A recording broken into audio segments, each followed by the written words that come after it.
Good evening, Ram Ram, नमस्कार, जय हिंद। मैं संदीप सिवाज स्वागत करता हूं आप सभी बच्चों का आपके अपने बेहतरीन और शानदार लर्निंग प्लेटफॉर्म पर। जितने भी बच्चे आज के सेशन में मेरे साथ लाइव जुड़ते जा रहे हैं, एक बार फटाफट बता दीजिएगा ऑडियो वीडियो एकदम परफेक्ट है, सब कुछ परफेक्ट है। तो बच्चों स्टार्ट करते हैं आज का सेशन, जहां पर हम पढ़ रहे थे प्रायद्वीपीय भारत की नदियों को। प्रायद्वीपीय भारत की नदियों में सबसे पहले बच्चों हम पढ़ चुके थे नर्मदा नदी।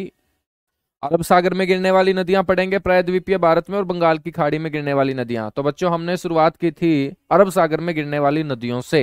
तो नर्मदा नदी हम पढ़ चुके थे। नर्मदा की मैं आप लोगों को ट्रिब्यूटरी भी पढ़ा चुका था, दोनों साइड से, राइट हैंड साइड से भी और लेफ्ट हैंड साइड से भी। बच्चों नर्मदा के बाद नेक्स्ट जो रिवर है आपकी, वो ताप्ती रिवर है। कौन सी रिवर है? ताप्ती रिवर। हेडिंग डालिएगा फटाफट।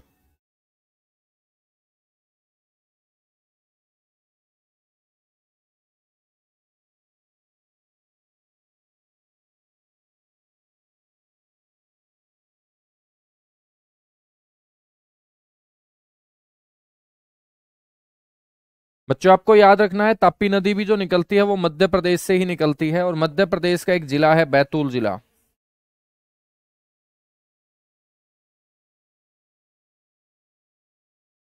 और यहां पर मुल्ताई नाम का नगर है,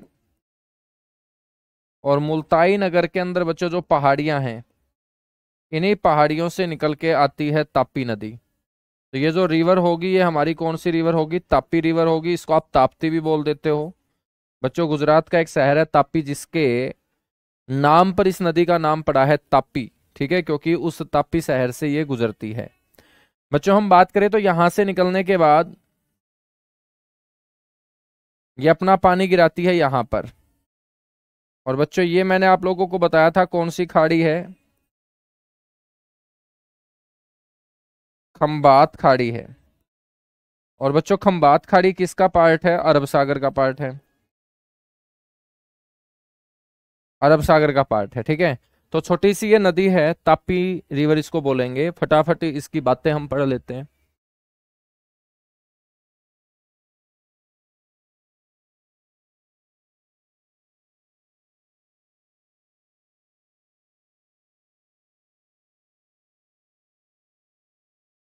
सबसे पहला पॉइंट, जब भी हम नदी पढ़ते हैं बेटा, आपको उसका ओरिजिन पॉइंट तो पता होना चाहिए कि कहां से वो निकल के आ रही है।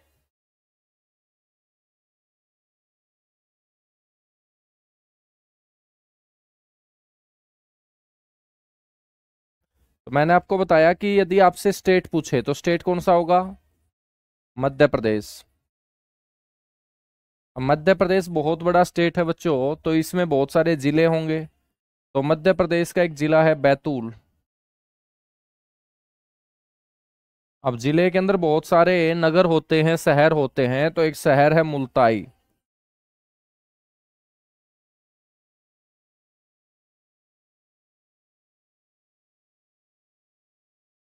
और इसी मुल्ताई नगर की पहाड़ियों से बच्चों निकल के आती है कौन सी नदी? ताप्ती नदी। आप लोगों को ध्यान रखना है, ठीक है। अब नदी का ओरिजिन पॉइंट याद रखना है, तो जहां पर नदी अपना पानी गिराती है उस जगह को हम क्या बोलेंगे? माउथ, यानी कि मुहाना।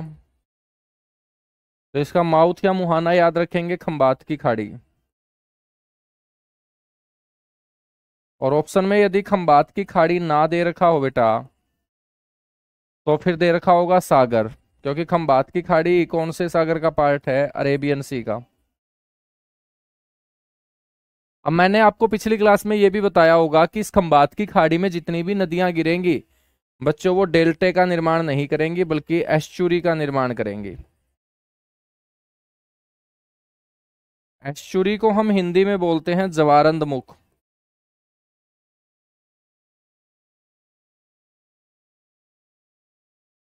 ठीक है, तो ये जवारंद मुख का क्या करती है? निर्माण।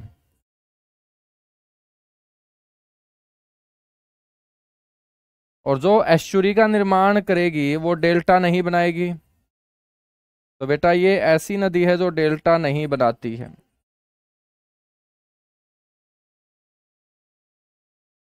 डेल्टा नहीं बनाती है, ये भी आप लोगों को ध्यान रखना है, ठीक है ना। नेक्स्ट पॉइंट आपको याद रखना है कि ताप्ती नदी भी नर्मदा नदी की तरह रिफ्ट वैली में बहती है बेटा। रिफ्ट वैली को हम बोलते हैं हिंदी में ब्रिंस घाटी। रिफ्ट वैली या ब्रिंस घाटी में बहने वाली नदी है।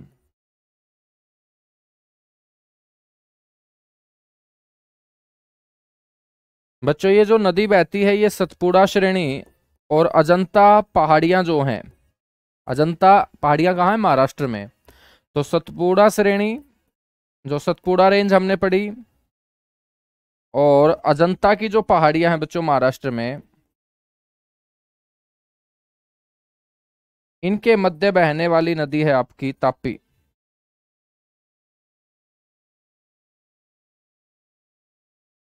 तो अगला पॉइंट ये याद रखना है, आपसे पूछ ले कि ये कौन सी पहाड़ियों के बीच बहती है, तो आप बोलेंगे अजंता पहाड़ी जो महाराष्ट्र के अंदर है, और सतपुड़ा रेंज है, हमने बच्चों ऑलरेडी पहले पढ़ ही रखी है। ठीक है ना? बिल्कुल बिल्कुल बिल्कुल बिल्कुल। कहाँ कहाँ बहती है सर? बेटा मध्य प्रदेश, महाराष्ट्र, गुजरात। मध्य प्रदेश, महाराष्ट्र,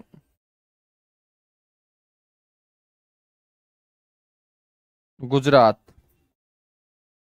तो आपसे पूछ लिया जाएगा कि ताप्ती रिवर का जो बेसिन है वो कौन कौन सा है, मतलब जहां से मेरे दोस्त ये बहती है, जिस क्षेत्र का ये पानी उठाती है, या हम हिंदी में बोल देंगे नदी द्रोणी। रिवर बेसिन को क्या बोल देंगे? नदी द्रोणी बोल देंगे। क्या बोल देंगे? नदी द्रोणी हम बोल देंगे। ठीक है ना? बच्चों हम बात करेंगे तो इस ताप्ती रिवर के ऊपर प्रोजेक्ट याद रखने हैं, परियोजना।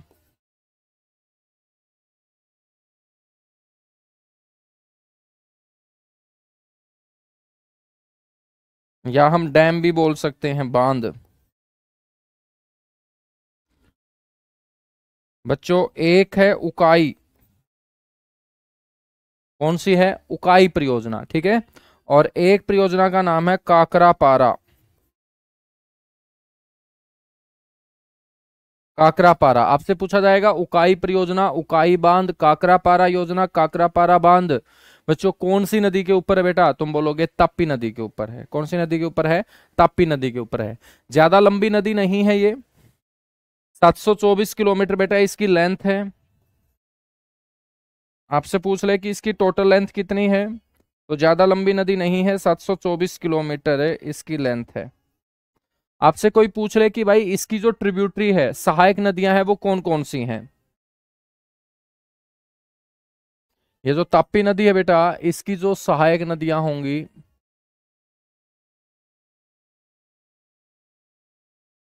सर वो कौन कौन सी होंगी? एक नदी है बेटा पूर्णा नदी। पूर्णा नदी। एक नदी है गिरना नदी। ये दो ही इंपॉर्टेंट है, इसके अलावा एक और ट्रिब्यूटरी याद रखो, तो पंजारा नदी। ठीक है, ये किसकी ट्रिब्यूटरी है? ताप्ती रिवर की ट्रिब्यूटरी है, ये आप लोगों को पता होना चाहिए। ठीक है बेटा, इसी ताप्ती नदी के किनारे बसा हुआ है गुजरात का एक प्रमुख शहर सूरत, जो किसके लिए जाना जाता है? डायमंड के व्यापार के लिए, जिसी को हम डायमंड सिटी भी बोलते हैं, सूरत को। ठीक है, तो याद रखना है सूरत जो है बेटा, वो कौन सी नदी के किनारे है? ताप्ती नदी के किनारे।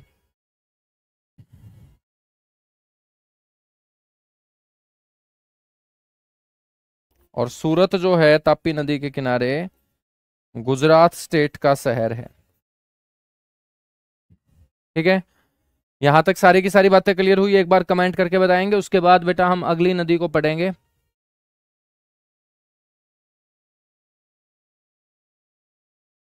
Good evening, good evening, good evening, good evening, good evening, Har Har Mahadev. Sir ji मजा नहीं आ रहा बेटा, मैं पढ़ा रहा हूँ, कोई मालिश थोड़ी कर रहा हूँ, मजा आएगा है? सर जी मजा नहीं आ रहा है बेटा, मालिश थोड़ी कर रहा हूँ यार, पढ़ा रहा हूँ, मजा क्यों नहीं आ रहा? सर जी ब्राइटनेस थोड़ी सी कम कर लो। हाँ ये बात तो मानने योग्य है बेटा, ताप्ती बोलते हैं इसको। ठीक है ना, इसको तापी बोलते हैं, बाकी आप लोग ताप्ती बोलते हो तब भी कोई गलत नहीं हो।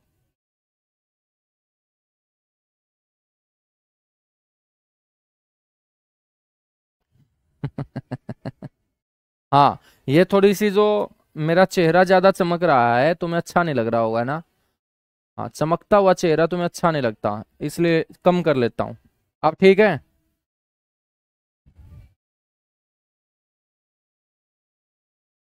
नर्मदा की ट्रिब्यूटरी हम पढ़ चुके हैं बेटा, ये देखो पिछली क्लास की जो पीपीटी है वो भी साथ में लगा के लेके आया हूँ। ये सारी की सारी हमने नर्मदा की ट्रिब्यूटरी पढ़ ली थी। ठीक है, तो आज हमने ताप्ती नदी शुरू कर दी है।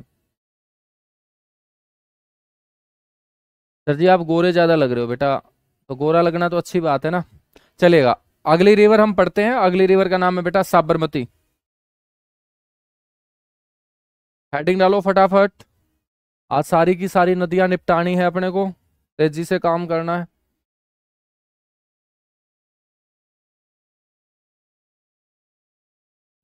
अगली रिवर है बेटा साबरमती।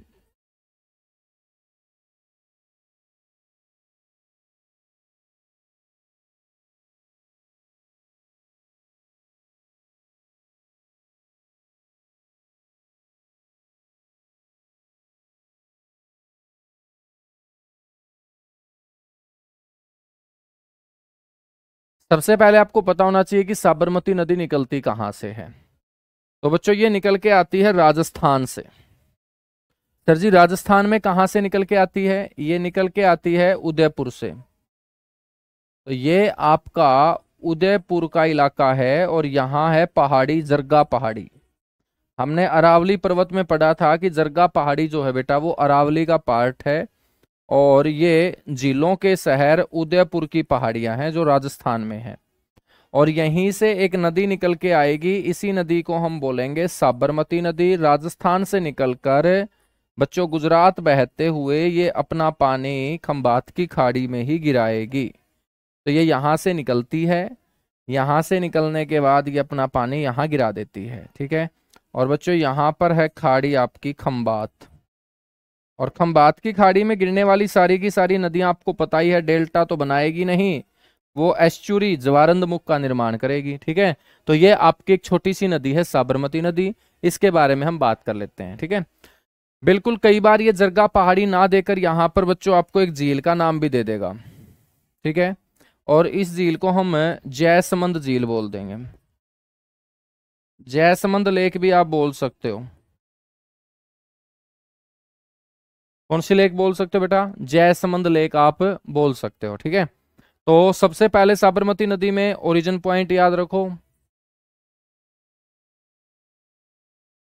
ओरिजिन का मतलब उद्गम। तो सबसे पहले हमें राज्य का पता होना चाहिए, राज्य कौन सा होगा? राजस्थान।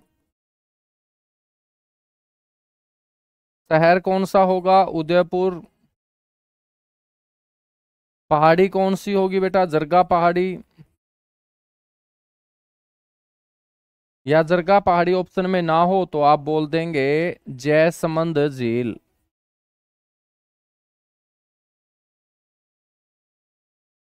ठीक है, यहां से निकलने के बाद फिर ये अपना पानी कहाँ गिराएगी बेटा? इसका जो माउथ होगा मुहाना, वो हमने बता दिया खंबात की खाड़ी।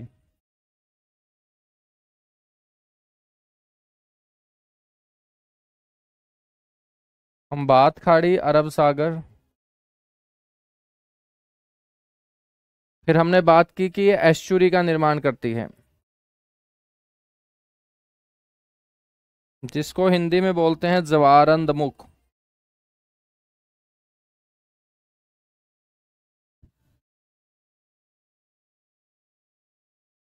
और बेटा जो एस्चुरी बनाएगी, हम कई बार पढ़ चुके हैं कि वो डेल्टा तो बिल्कुल नहीं बनाएगी।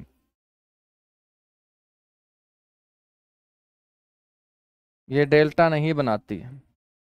ठीक है, बात करें रिवर बेसिन की। इसका जो नदी द्रोणीय क्षेत्र है, मतलब कहाँ कहाँ से ये पानी उठा के बच्चों खंबात की खाड़ी में गिराती है, तो इसका जो नदी द्रोणीय क्षेत्र होगा बेटा वो राजस्थान और गुजरात होगा।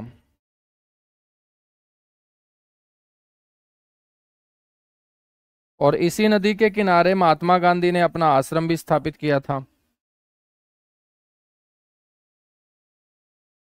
महात्मा गांधी द्वारा आश्रम की नींव।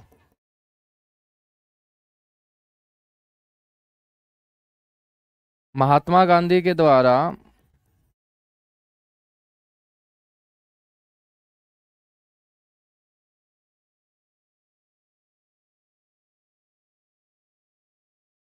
बच्चों, इसी को हम साबरमती आश्रम भी बोलते हैं।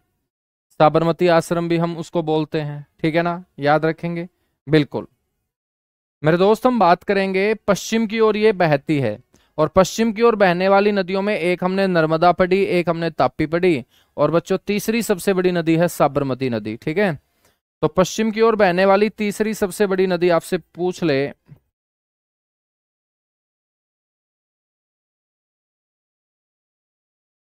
पश्चिम की ओर बहने वाली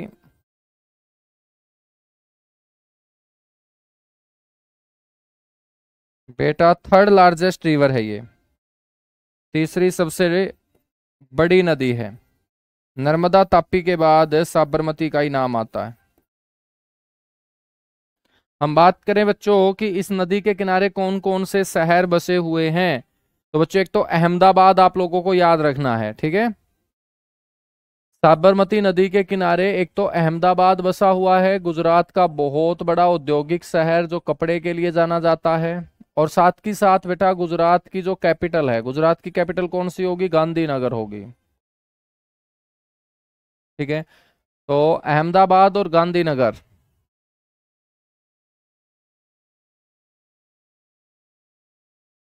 बच्चों शहर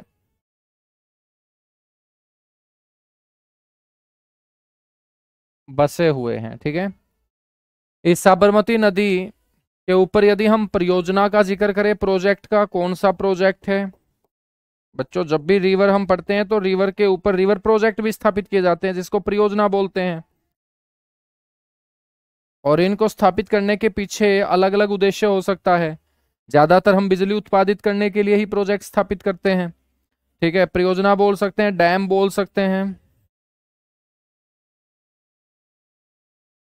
तो एक डैम याद रखना है, द्रोही।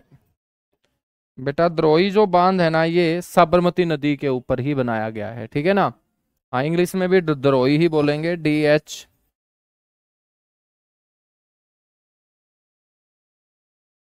ठीक है। हम बात करें इसकी ट्रिब्यूटरी, इसकी सहायक नदियां बेटा कौन कौन सी होंगी, ठीक है। कोई ज्यादा इतनी इंपॉर्टेंट तो है नहीं, फिर भी एक दो तो पढ़ लेनी चाहिए।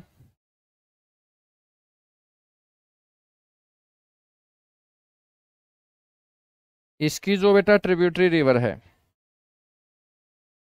एक ट्रिब्यूटरी रिवर का नाम है हाथमती।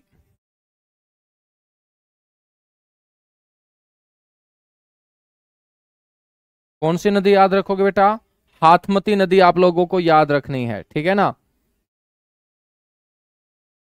एक भोगवा रिवर, बस दो याद रख लेना, बाकी और भी बहुत सारी। तो साबरमती नदी का काम हुआ कंप्लीट। अब हम बात करेंगे माही नदी की, फिर लूनी नदी की, और फिर गोदावरी, कृष्णा, कावेरी की।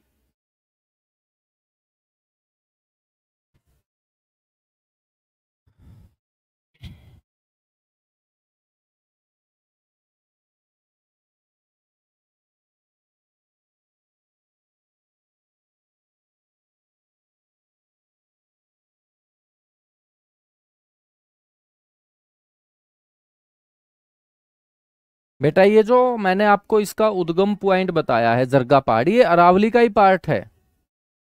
ये अरावली का ही पार्ट है, ये अरावली से अलग नहीं है। बिल्कुल, बाक्कल नदी भी इसकी ट्रिब्यूटरी है बेटा।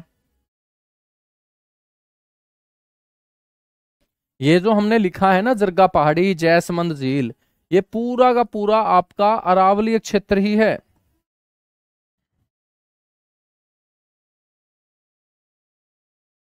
ये आपका अरावली ही है,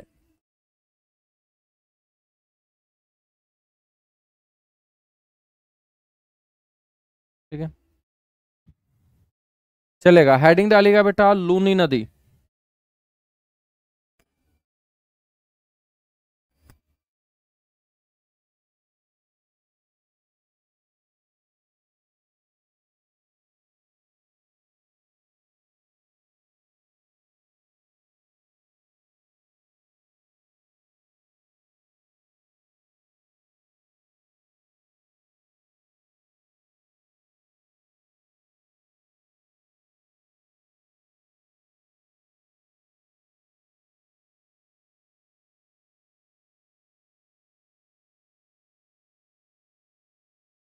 हम बात करेंगे बेटा लूनी नदी की। अब लूनी नदी कहाँ से निकलती है?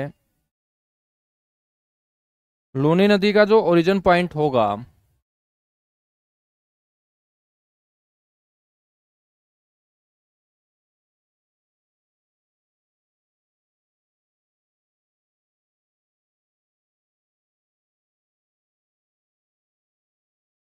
वो होगा बेटा अजमेर की पहाड़ियां।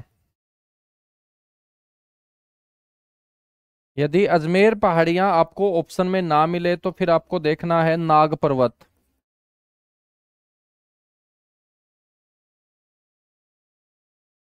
नाग पर्वत, ठीक है। नाग पर्वत भी ऑप्शन में ना मिले तो ये सारा का सारा अरावली क्षेत्र है।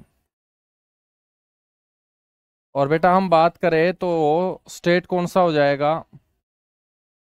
राजस्थान हो जाएगा। कौन सा हो जाएगा? राजस्थान, ठीक है। अब देखिएगा इस नदी के अंदर जो पानी होता है वो बहुत कम होता है क्योंकि एक मौसमी नदी है और वहां इतनी बारिश भी नहीं होती। तो बेटा ये खाड़ी या सागर तक पहुंच ही नहीं पाती। और कच्छ के रण में, या हम बोल सकते हैं थार मरुस्थल,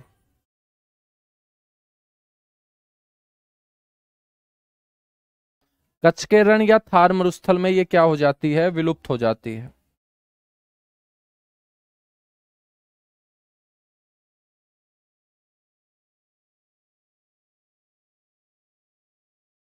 ठीक है, तो इसका जो मुहाना है, मुहाने का मतलब मीटिंग पॉइंट जहां पे ये मिलेगी, तो बेटा ये कच्छ का रण होगा। कच्छ का रण या हम बोल सकते हैं थार मरुस्थल, जैसा भी ऑप्शन में हो, ठीक है ना। याद रखोगे? बिल्कुल याद रखेंगे।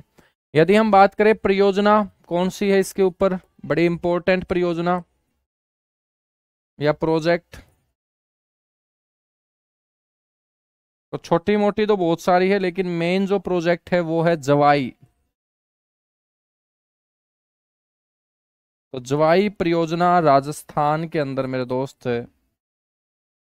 इस नदी के ऊपर एक महत्वपूर्ण परियोजना है, ये आपको ध्यान रखना है, ठीक है ना। हम बात करें बेटा, ये भारत की सबसे नमकीन नदी भी है।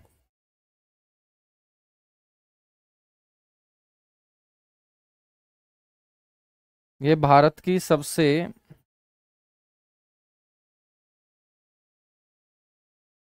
नमकीन नदी है। साल्टेड रिवर ऑफ इंडिया इसे हम बोल देंगे।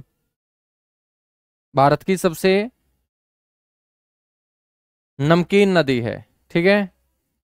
बस इतना सा आपको याद रखना है। बाकी इसकी जो सहायक नदियां हैं बच्चों, याद रखना चाहो तो याद रख सकते हो, एक दो बता देता हूं। बाकी इतनी इंपॉर्टेंट नहीं है इनकी सहायक नदियां, याद रखना।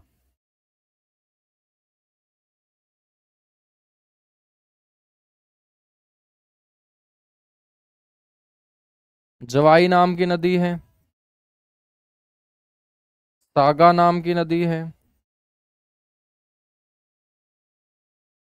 खारा नाम की नदी है, ठीक है। ये इसकी क्या होंगी? ट्रिब्यूटरी होंगी। बेटा लूनी के बाद हम बात करेंगे माही रिवर की।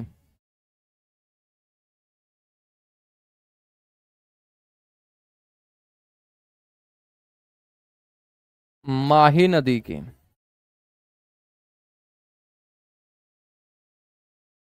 माही नदी का ओरिजिन पॉइंट आपको समझना है, ठीक है। अब देखिएगा आपको पता होगा कि भारत के बीचों बीच जो है ना एक रेखा गुजरती है। बेटा भारत के बीचों बीच गुजरने वाली उस रेखा को आपने क्या बोला? सर जी हमने भारत के बीचों बीच गुजरने वाली उस रेखा को बोला है कर्क रेखा। तो ये आपकी कौन सी रेखा है? ट्रॉपिक ऑफ कैंसर है ये, यानी कि कर्क रेखा है बेटा, ठीक है। और हम बात करेंगे तो यहां पर ये आपका दार जिला है, और दार जिला है बेटा ये कहाँ? मध्य प्रदेश का। और मध्य प्रदेश के दार जिले के पास यहां पर एक झील है। इस झील को हम बोलते हैं मेहद झील, ठीक है। तो इस मेहद झील से ये निकल के आती है। बेटा जिस नदी की लंबाई आपसे पूछी जाएगी उसकी लंबाई मैं आप लोगों को बता दूंगा, ठीक है। सारी नदियों की लंबाई याद नहीं रखनी है, देखिएगा जीके के अंदर सारी की सारी चीजों को हम कवर नहीं कर सकते, हमें छोड़ना भी आना चाहिए। और हमें वो नहीं छोड़ना है जो इंपॉर्टेंट हो, लेकिन हमें वो याद नहीं करना जो इंपॉर्टेंट ही नहीं है।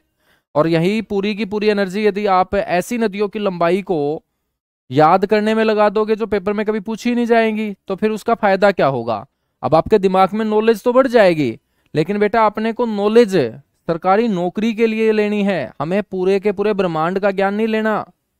समझ में आई बात। तो मैं आप लोगों को बता दूंगा, आपसे कभी भी लूनी की लंबाई नहीं पूछेगा, क्योंकि लूनी एक तो बच्चों सागर में नहीं गिरती है।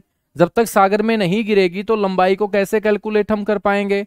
अब बच्चों किसी साल यदि बारिश ज्यादा आ गई तो हो सकता है ये कच्छ के रण से आगे बहती हुई खंबात की खाड़ी में गिर जाए, और फिर हो सकता है 10 साल इसके अंदर कोई पानी ही ना आए, तो बच्चों बीच रास्ते में ये दम तोड़ देगा। तो कैसे हम इन नदियों की लंबाई को कैलकुलेट करें। हम उसी नदी की लंबाई को कैलकुलेट कर पाएंगे ना जो जहां से निकलकर खाड़ी में गिरने का काम करती होगी, तभी तो मेरे दोस्त उसकी लंबाई को कैलकुलेट करेंगे। अब लूनी नदी की लंबाई को आप कैसे कैलकुलेट करोगे, नहीं कर सकते हो। एक आइडिया, एक अनुमान लगाया जा सकता है जो आपको कहीं पर भी मिल जाएगा, नेट पे मिल जाएगा, किताबों में मिल जाएगा। ठीक है ना। हाँ, अब देखिएगा हम बात करेंगे मेहद झील से बच्चों ये नदी निकलती है, निकलने के बाद ये आती है इस तरीके से बहती है ऊपर की तरफ, और फिर यहां आ जाती है बेटा। अब आप लोग देख पा रहे हो कि इसने कहां पर पानी गिराया है, अपना खंबात की खाड़ी में।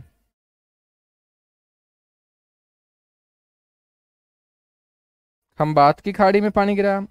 लेकिन जो ये करक रेखा है बेटा, मेहद झील से निकलने के बाद जब ये ऊपर की तरफ गई तो इसने करक रेखा को पहली बार यहां पार किया, और बहने के बाद जब नीचे आई तो दोबारा बच्चों इसने करक रेखा को पार कर दिया, कहाँ, गुजरात के अंदर। तो ये करक रेखा को 2 बार पार करने वाली आपकी क्या बन जाएगी, नदी बन जाएगी, और इसी नदी को हम माही नदी के रूप में यहां पढ़ रहे हैं। तो बेटा माही नदी का ओरिजिन पॉइंट,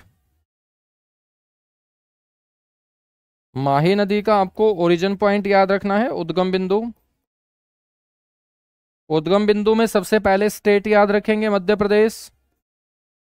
आपसे स्टेट ना पूछकर डिस्ट्रिक्ट पूछ ले तो बेटा डिस्ट्रिक्ट होगा धार डिस्ट्रिक्ट। अब आपसे बच्चों उस डिस्ट्रिक्ट के अंदर वो जगह ही पूछ ले जहां से वो नदी निकल के आ रही है, तो हम बोल देंगे मेहंद झील। ठीक है। फिर बच्चों आपने देखा कि ये अपना पानी कहाँ गिरा रही है, खंबात की खाड़ी में। तो इसका माउथ या मुहाना कहाँ बनेगा बेटा, सर जी खंबात खाड़ी के अंदर ही बनेगा।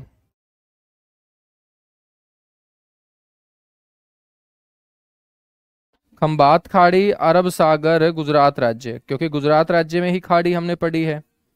एक कच्छ की खाड़ी पड़ी है, खंबात की खाड़ी, और खंबात की खाड़ी में जितनी भी नदियां अपना पानी गिराएंगी बच्चों वो किसका निर्माण करेंगी, एस्चुरी का।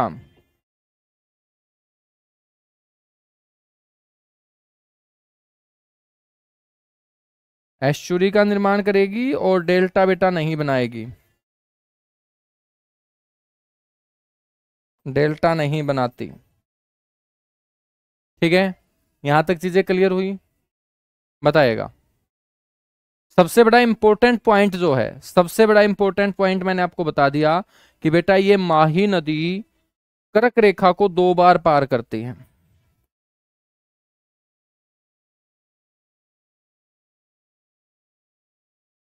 कर्क रेखा को 2 बार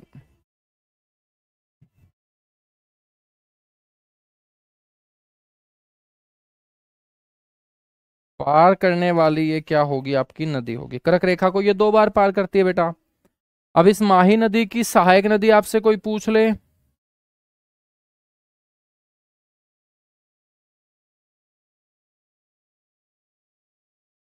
देखिएगा इतनी इंपॉर्टेंट तो नहीं है इसकी सहायक नदियां, लेकिन फिर भी एक दो का नाम तो आपको पता होना चाहिए। भाई धन्यवाद जो भी बच्चा तारीफ कर रहा है, ठीक है, जो नहीं कर रहा उसका भी धन्यवाद, क्योंकि वो पूरा का पूरा फोकस अपनी पढ़ाई पे लगाए हुए है, उसको तारीफ से कोई मतलब ही नहीं है। हाँ, बुराई तो पक्की कर देगा, है ना। यदि मेरे दोस्त एक शब्द यदि समझ में ना आया ना, उसी दिन बोल देगा कि यार कुछ नहीं आता, ठीक है, ऐसे ही लगा रहता है।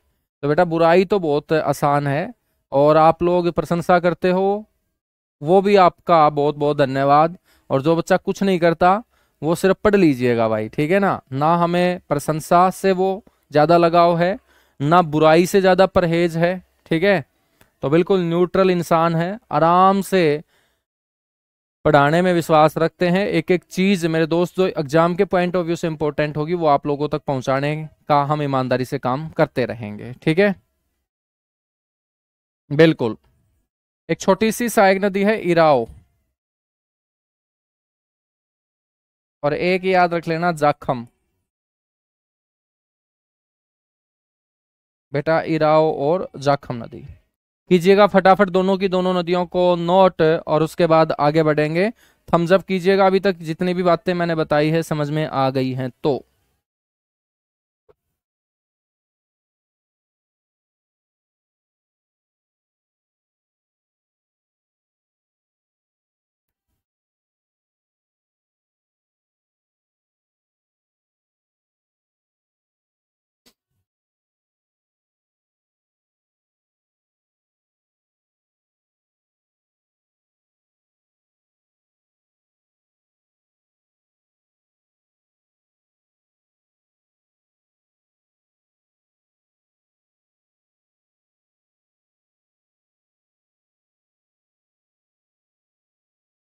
बहुत बढ़िया भाई, धन्यवाद धन्यवाद धन्यवाद धन्यवाद।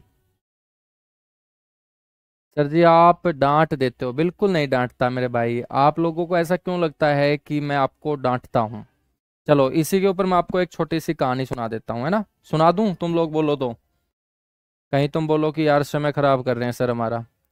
बेटा मैं डांटता नहीं हूँ आपको, ठीक है। मैं आपको थोड़ा बहुत समझाता हूँ, अपना अनुभव साझा करता हूँ। हो सकता है आप लंबे समय से तैयारी ना कर रहे हो, तो आपको एक सही रास्ता दिखाने का हमारा फर्ज भी बनता है ना।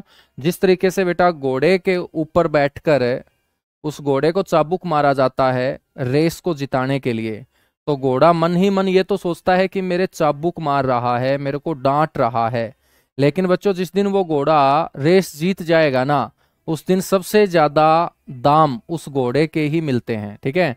तो मतलब घोड़े की वैल्यू कब बढ़ेगी? जब घोड़ा रेस जीतेगा। और घोड़े को रेस जितानी है तो उसके ऊपर बैठा हुआ सवार उसको डांटना भी पड़ेगा बच्चों, उसको चाबुक भी मारने पड़ेंगे, उसको प्यार भी करना पड़ेगा, हर तरीके का उसको ट्रीटमेंट देना पड़ेगा, है ना। तो जिस दिन तुम नौकरी लग जाओगे उस दिन तुम्हें एहसास होगा कि ये सारी की सारी बातें जो आपको आज डांट लगती होगी, आपको गुस्सा लगता होगा, वो किसके लिए है? आपके लिए ही तो है ना। ठीक है। तो बिल्कुल, तो उस घोड़े के ऊपर बैठे हुए सवार की तरह होता है टीचर, जो अपने बच्चों को बीच बीच में रोकता है, टोकता है, थोड़ा सा उसको धमकाता है, फिर वापस उसको प्यार करता है, उसको मनाता है, ठीक है। बच्चों चलेगा। माही नदी के बाद हम अगली नदी पढ़ते हैं। एक नई नदी आपको बता रहा हूं, आपने शायद ना सुनी हो, नाम है आप लोगों के जैसा, मिट्टी नदी है बच्चों, ठीक है। तो हेडिंग डालिएगा बेटा, मिट्टी नदी। अगली जो रिवर है वो हम पढ़ने वाले हैं, मिट्टी रिवर, छोटी सी नदी है।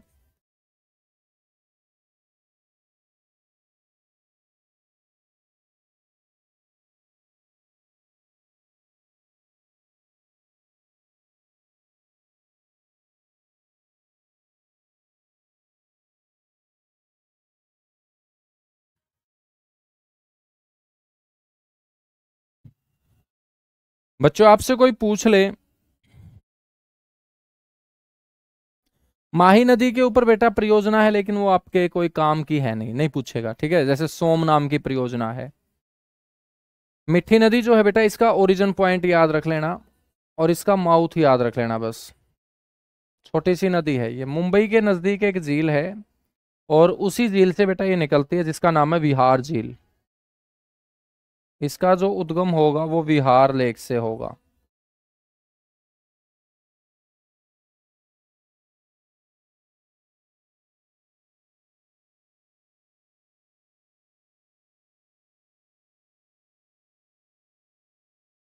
ठीक है बेटा, हम बात करेंगे ओरिजिन के बाद इसके माउथ की।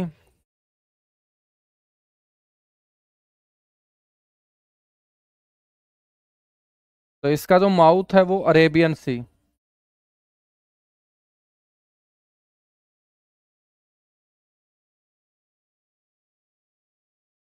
जहां से ये बहती है इसके बीच रास्ते में बेटा एक झील भी आती है, उसको हम पोवई झील बोलते हैं, ठीक है। तो याद रखना है, पोवई लेक।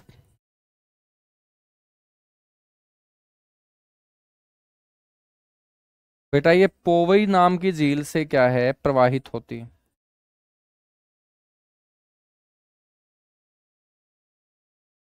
ये छोटी सी रिवर आपको याद रखनी है, मिठी रिवर इसे बोलते हैं, ठीक है। इसके बाद बेटा याद रखना है आप लोगों को मांडवी नदी। छोटी छोटी नदियां हैं, एक एक बात आपको याद रखनी है।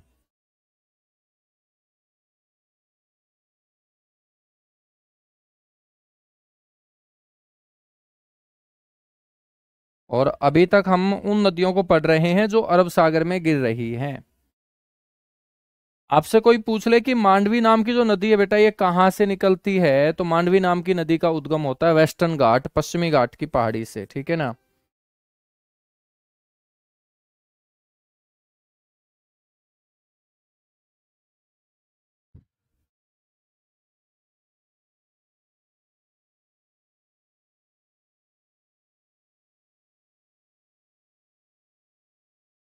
वेस्टर्न घाट, पश्चिमी घाट, बच्चों हम बोलते हैं इसको सह्याद्री घाट, ठीक है। गोवा, और गोवा की जो कैपिटल है पणजी।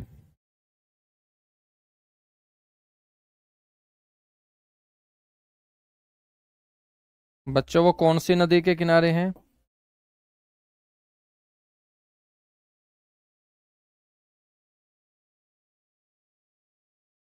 ठीक है।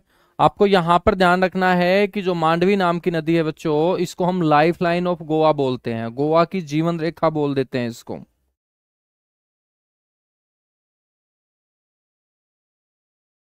गोवा के लोगों का जीवन इस नदी के ऊपर टिका हुआ है, क्योंकि गोवा के लोगों को पीने का पानी यही नदी उपलब्ध कराती है। इसको हम लाइफ लाइन ऑफ क्या बोल देंगे, गोवा बोल देंगे। एक वाटरफॉल भी है बच्चों यहाँ पर, दूध सागर।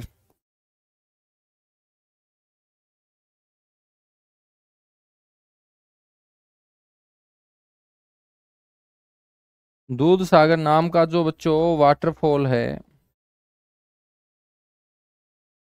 वो इसी नदी के ऊपर है, और बेटा इसका जो माउथ है मुहाना वो भी अरब सागर होगा।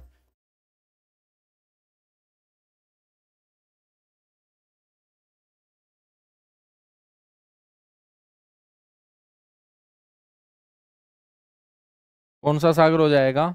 अरब सागर हो जाएगा, ठीक है ना।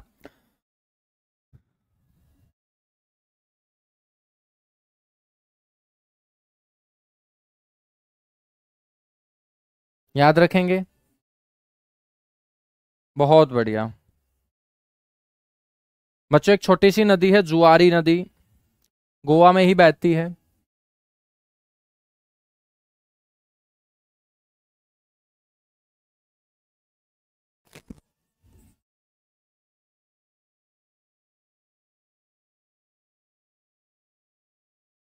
आपसे पूछ ले कि इसका उद्गम कहाँ से होता है,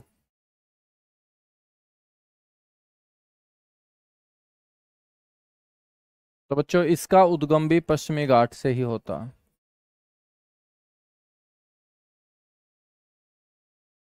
जिसको हम सह्याद्री घाट भी बोल सकते हैं, है ना। बेटा इसका माउथ भी अरब सागर।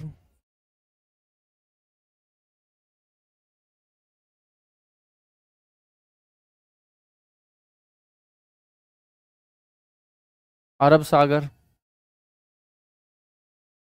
बात करें जुआरी नाम की नदी कौन से स्टेट में बच्चों फ्लो करती होगी? गोवा।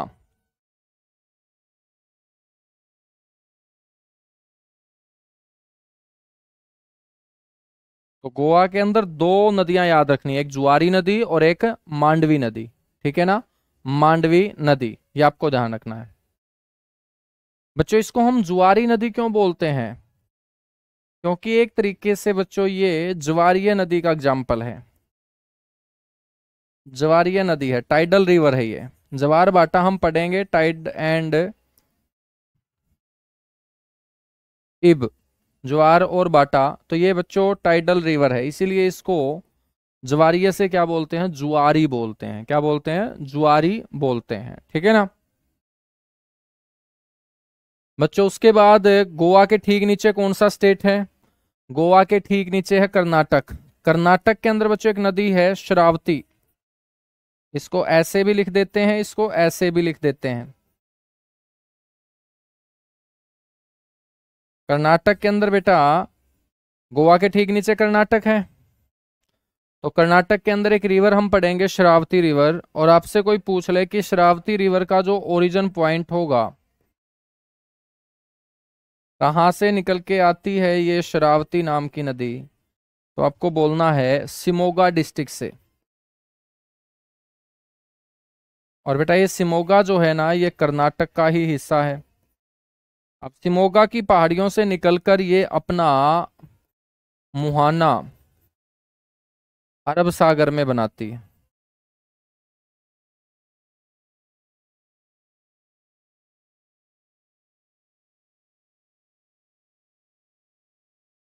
ठीक है। श्रावती नदी के ऊपर बच्चों आपको ध्यान रखना है, एक हाइड्रो पावर प्रोजेक्ट है, जिसको हम बोलते हैं महात्मा गांधी जल विद्युत परियोजना। Mahatma Gandhi hydro power project, Mahatma Gandhi hydro power project जल विद्युत परियोजना। साथ ही साथ एक वाटरफॉल हम पढ़ेंगे, जोग। जोग को बच्चों हम गरसोप्पा भी बोल देते हैं।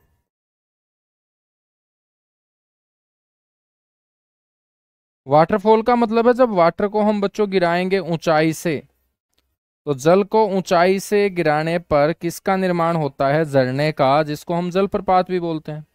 क्या बोलते हैं बेटा, जलप्रपात भी बोलते हैं। कीजिएगा फटाफट नोट, और नोट करने के बाद डन लिखिएगा। उसके बाद दो तीन नदियां और हैं, जिसमें हम बच्चों पेरियार नदी पढ़ेंगे, भरतपूजा नाम की नदी पढ़ेंगे। उसके बाद फिर बंगाल की खाड़ी में गिरने वाली सारी की सारी नदियां पढ़ेंगे। ठीक है।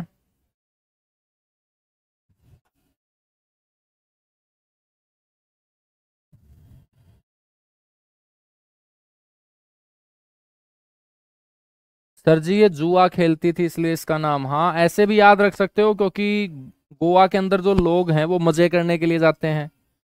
मजे करने जाते हैं मतलब जुआ वगैरह खेलने जाते हैं। ठीक है बच्चों, समुद्र के किनारे बैठ के एंजॉय करने जाते हैं।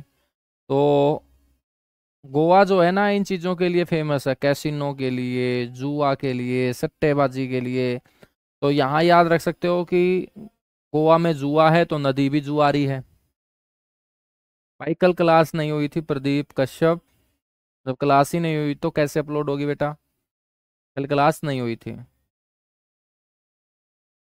सर जी हरियाणवी बोलियो, मेरी जब बढ़िया लैंग्वेज है हरियाणवी, बिल्कुल भाई हरियाणवी एक नंबर की भाषा है। जी सा आज है हरियाणवी बोल के भी और हरियाणवी सुन के भी, बहुत प्यारी बोली है हरियाणवी। पहली बात तो भाषा नहीं है, बोली है। और बेटा हरियाणवी बोली में इतना दम है कि दिल्ली में लोग कमरे भी नहीं देंगे जो हरियाणवी बोले हैं उनने। मेरा नहीं के सिस्टम है, बताओ क्यों नहीं देते हरियाणा वाले ना कमरे भाई दिल्ली वाले।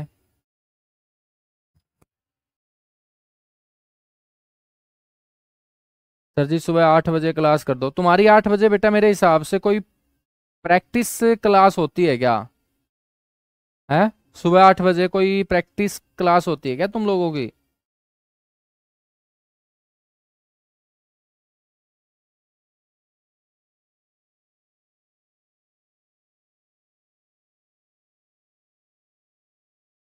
चलेगा बेटा। अब हम बात करेंगे भरत पूजा की।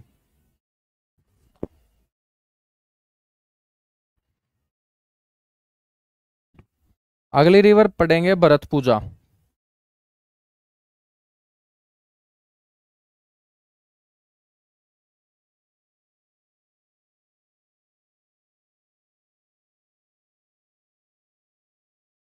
भरत पूजा में भी दो पॉइंट याद रखने हैं। एक तो पॉइंट याद रखना है आपको इसका ओरिजिन पॉइंट, निकलती कहाँ से है।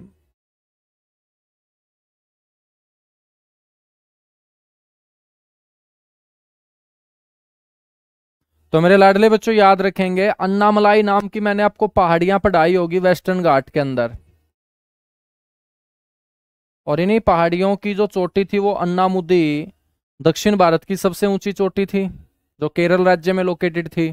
तो अन्नामलाई पहाड़ियां, और अन्नामलाई पहाड़ियां हमने कौन से घाट का पार्ट पढ़ी थी, वेस्टर्न घाट का।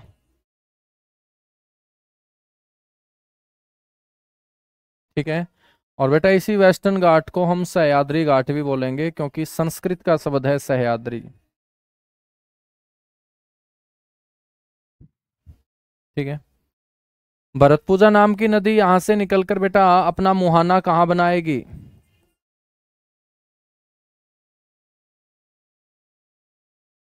तो आपको याद रखना है, मुहाना बनाएगी गुरुजी अरब सागर के अंदर। कहाँ पर, अरब सागर में। बच्चों हम इसको लाइफ लाइन ऑफ केरल बोल सकते हैं। क्या बोल सकते हैं, लाइफ लाइन ऑफ केरल। क्यों बोल सकते हैं, क्योंकि ये केरल की सबसे बड़ी नदी है बच्चों। अब बड़ी है तो पानी ज्यादा आएगा।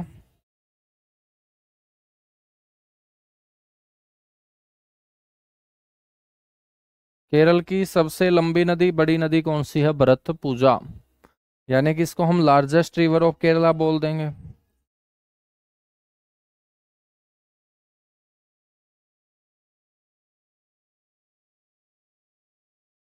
ठीक है। भरतपूजा के बाद बेटा लास्ट नदी पढ़ेंगे अरब सागर में गिरने वाली नदियों में, पेरियार रिवर।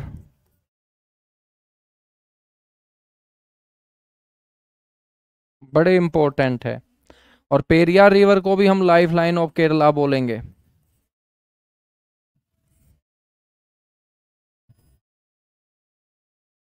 तो पहला पॉइंट तो हम पढ़ेंगे इसके ओरिजिन को लेके, तो इसका ओरिजिन वेस्टर्न घाट होगा बेटा।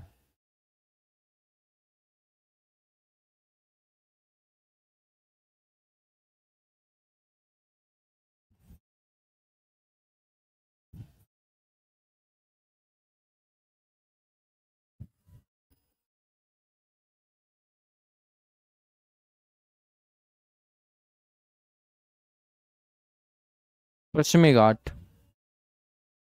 हम बात करें इसका माउथ या मुहाना।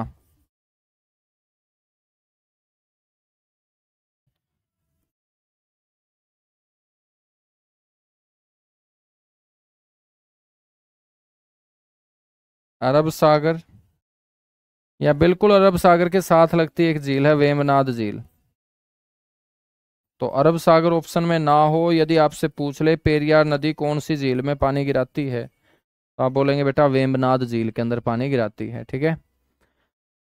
ये आपकी सेकंड लार्जेस्ट रिवर है केरला की।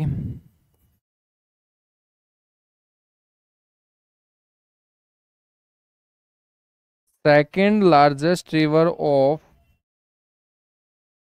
केरला बोल देंगे बेटा इसे।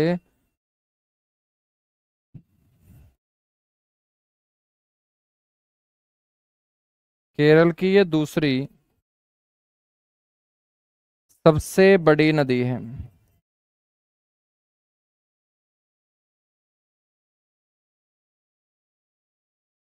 एक इसको हम बोल देंगे लाइफ लाइन ऑफ केरला।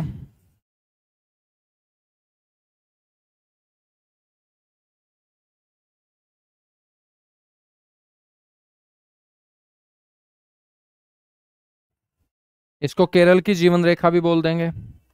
एक पॉइंट याद ये रख लेना कि बच्चों ये नदी तमिलनाडु और केरल के बॉर्डर के ऊपर बहती है, और जो बॉर्डर के ऊपर बहेगी वो दोनों राज्यों के बीच एक बॉर्डर लाइन का काम करेगी। तो तमिलनाडु व केरल राज्यों के बीच सीमा रेखा का काम करती है बेटा, बॉर्डर लाइन का काम करती है।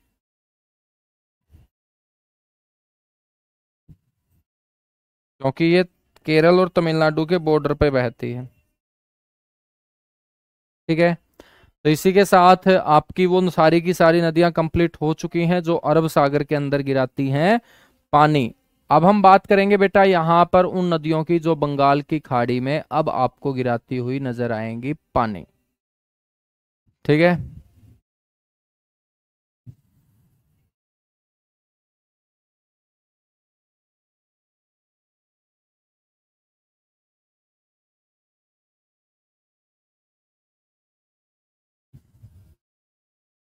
फटाफट कीजिएगा नोट, उसके बाद हम आगे बढ़ेंगे।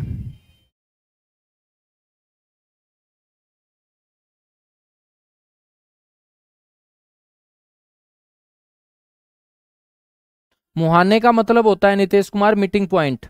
मान के चलेगा कोई नदी है वो अपना पानी अरब सागर में जहां पे गिराएगी, अब अरब सागर तो बहुत बड़ा है, तो जहां पर सबसे पहले नदी का पानी किसी खाड़ी या सागर के पानी के साथ मिलेगा उस मीटिंग पॉइंट को हम मुहाना बोलते हैं, माउथ बोलते हैं। क्या बोलते हैं? मुहाना बोलते हैं। सर जी 4 बजे क्लास कर दीजिएगा। 4 बजे आपकी कोई क्लास नहीं होती क्या? कल ही मैं बात करूंगा भाई आप लोगों की क्लास के लिए, है ना। मैं भी लेट हो जाता हूँ यार इस टाइम तक, आंखों में नींद है, क्योंकि सारा दिन सुबह से शाम तक पढ़ाते हैं, तो हमें भी थोड़ा बहुत रेस्ट चाहिए, है ना। लेकिन 4 बजे का यदि टाइम,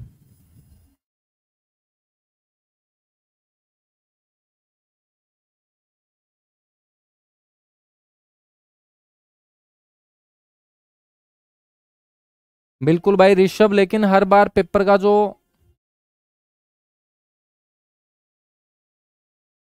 नहीं 7 बजे नहीं बेटा, 4 बजे चलेगा। हेडिंग डालिएगा। अब हम बात करेंगे सारी की सारी उन नदियों के बारे में जो बंगाल की खाड़ी के अंदर पानी गिराएंगी। तो एक बार हेडिंग डाल ही लेते हैं, बंगाल की खाड़ी में गिरने वाली नदियां। अब ये वो नदियां होंगी जो दक्षिण भारत में बहेंगी, प्रायद्वीपीय भारत का हिस्सा होंगी।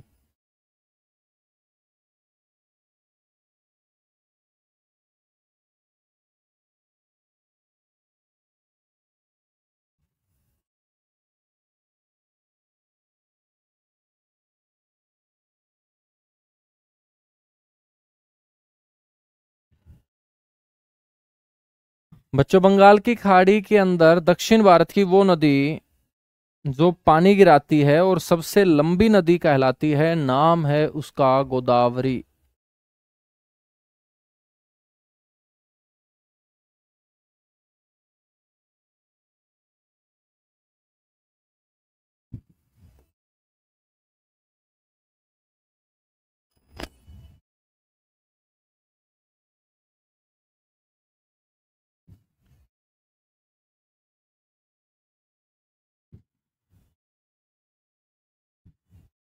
अब पहले गोदावरी नदी एक लंबी नदी है।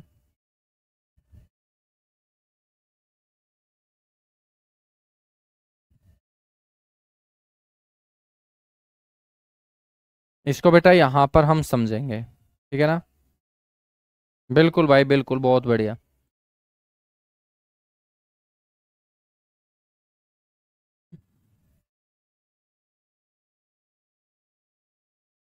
देखिएगा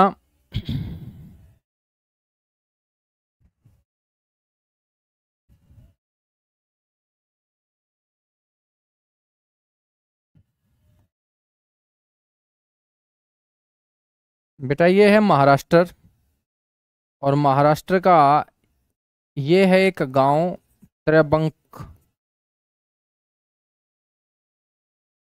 और इस गांव के अंदर जो पहाड़ी है उसको बोलते हैं त्रबंकेश्वर पहाड़ी। ठीक है बेटा, ये जो त्रबंकेश्वर पहाड़ी है ये कौन से जिले के गांव में है? नासिक जिले के गांव में, नासिक जिला है ये, महाराष्ट्र का नासिक जिला। और इसी नासिक जिले से बेटा एक नदी निकलती है। प्राचीन ग्रंथों में तो ये बात लिखी गई ये एक ऋषि की गोद से निकली थी, और एक ऋषि की गोद से निकलने के कारण इसका नाम क्या पड़ा? गोदावरी पड़ा। क्या नाम पड़ा इसका बेटा? गोदावरी नाम पड़ा। ठीक है। ये गोदावरी नदी यहाँ त्रबंकेश्वर नाम की पहाड़ी से, जो नासिक जिले के अंतर्गत आने वाला गांव है, यहाँ से निकलती है। निकलने के बाद बच्चों महाराष्ट्र के बाद ये कर्नाटक, कर्नाटक के बाद बेटा तेलंगाना, तेलंगाना के बाद आंध्र प्रदेश होते हुए अपना पानी कहाँ गिरा देती है? यहां बंगाल की खाड़ी में।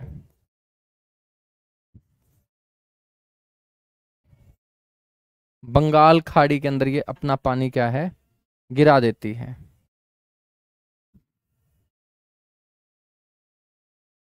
तो ये आपको ध्यान रखना है बेटा, ये तेलंगाना है, जहां से निकली है ये आपका महाराष्ट्र है, MH से लिख रहा हूं।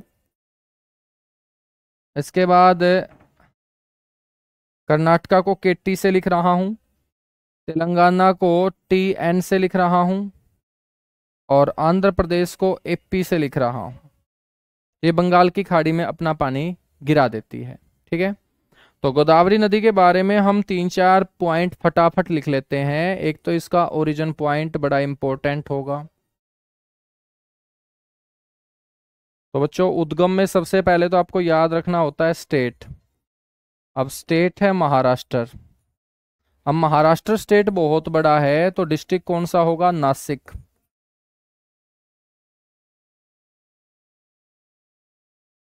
और बेटा हम बात करें तो उस पहाड़ी का नाम क्या होगा, त्रवंकेश्वर पहाड़ी।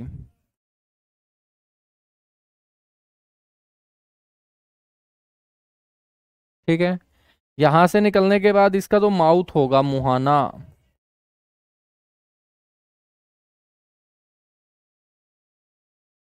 इसका माउथ या मुहाना भी हम बात कर चुके हैं, कहाँ, बंगाल की खाड़ी में बेटा।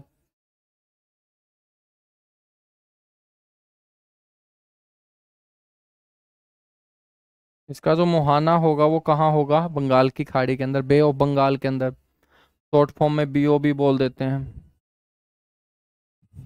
ठीक है, आपको याद रखना है कि ये सेकंड लॉन्गेस्ट रिवर है इंडिया की।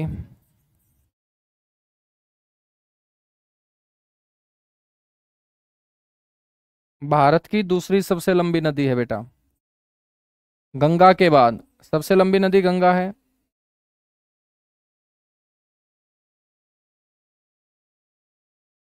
भारत की दूसरी सबसे लंबी नदी है, और हम इसको बोलेंगे longest river of south India. बेटा ये दक्षिण भारत की सबसे लंबी नदी है, और बंगाल की खाड़ी में गिरने वाली दूसरी सबसे लंबी नदी है। अब यहां से मैं एक क्वेश्चन पूछता हूं, अभी तक आप लोगों ने जो पढ़ा है, एक बार मैं आप लोगों का छोटा सा एक टेस्ट ले रहा हूं। बेटा अरब सागर में गिरने वाली भारत की सबसे लंबी नदी आप बता दो। दक्षिण भारत की ये सबसे लंबी नदी हो जाएगी। जब हम इसको सबसे लंबी बता रहे हैं और भारत की दूसरी सबसे लंबी नदी बता रहे हैं, तो बच्चों इसकी टोटल लेंथ भी आपसे पूछी जा सकती है, बिल्कुल पूछी जा सकती है।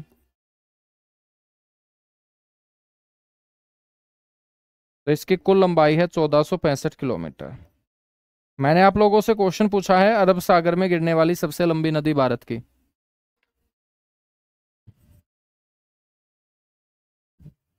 अरब सागर में गिरने वाली सबसे लंबी नदी भारत की।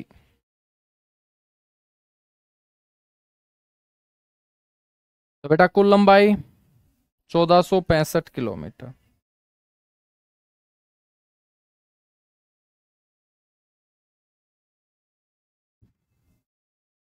तो आज का अपना क्लास का टाइम भी हो चुका है ना। बाकी हम मिलेंगे कल की क्लास में, और कल की क्लास में इन सारी की सारी नदियों को, नर्मदा रिवर है, बहुत बढ़िया भाई, बिल्कुल नर्मदा रिवर आप लोगों ने करेक्ट आंसर दिया है कि नर्मदा रिवर आपकी आ, अरब सागर में गिरने वाली सबसे लंबी नदी है। और नर्मदा के बाद बच्चों नाम आएगा किसका, इंडस का।